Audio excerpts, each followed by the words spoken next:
আলু চাষ হলো বাংলাদেশের মাটিতে আলু উৎপন্ন হয়। কষ্টের সাথে জীবনযাপন করতে না হয় তাদেরকে আমি এই ঘটনা করতে পারি আমি সঠিক বলতে পারবো কিনা। আমি ভারতের এবং পুরোদের সাথে একাত্মতা পোষণ করে তাদের পক্ষে একাত্মতা পোষণ ও সমর্থন জানিয়ে এটা বলার জন্য অনুরোধ করছি। আপনাদের এই যৌক্তিক দাবির সাথে একাত্মতা পোষণ করে পশ্চিমবঙ্গ ছাত্র আন্দোলনের এবং জাতীয় নাগরিক কমিটির উৎপাদন অনুযায়ী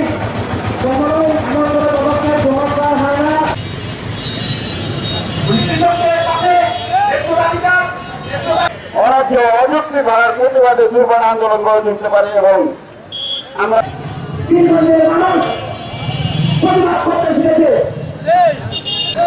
এই স্লোগান দিয়ে আমি শুরু করলাম। আলুর যে খাদ্য সেটা অভাব পূরণ করেছে আজকে আলুর স্বয়ং সম্পূর্ণ